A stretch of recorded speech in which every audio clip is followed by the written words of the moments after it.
আপনি মনে করেছেন যে আপনার বউ রান্না করার জন্য? জি না, দিল্লির মেয়েকে বিবাহ করলে রান্না করার কথা বলতে পারবেন না। দিল্লিতে কোনো মেয়েকে বিবাহ করে, সৌদি আরবে কোনো মেয়েকে বিবাহ করে যদি বলেন যে একটু কাপড়টা পরিষ্কার করে দাও না, তাহলে তো হয়ে গেছে। হ্যাঁ, मैं तेरी कपड़ा साबुन कर देने आई को। আমি কি তোমার কাপড় পরিষ্কার করতে এসেছো নাকি? এসেছি না, বলো কি তুমি আমাকে কাপড় পরিষ্কার করতে বলবা কেন?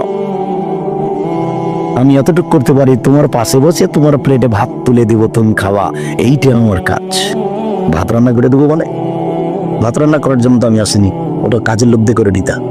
বাঙালি মেয়ে তো সবকিছু করে নিচ্ছেন, বুঝতে পারছেন না। পাহারাদার, আপনার স্ত্রী আপনার বাচ্চাদের উপরে পাহারাদার। উপস্থিত বৈঠকের মুসলিম বোন, আপনি আপনার ছেলে মেয়েকে কি শিষ্টাচার শিখিয়ে দেন?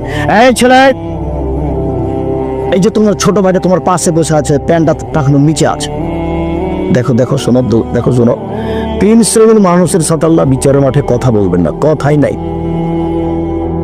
কথাই নাই।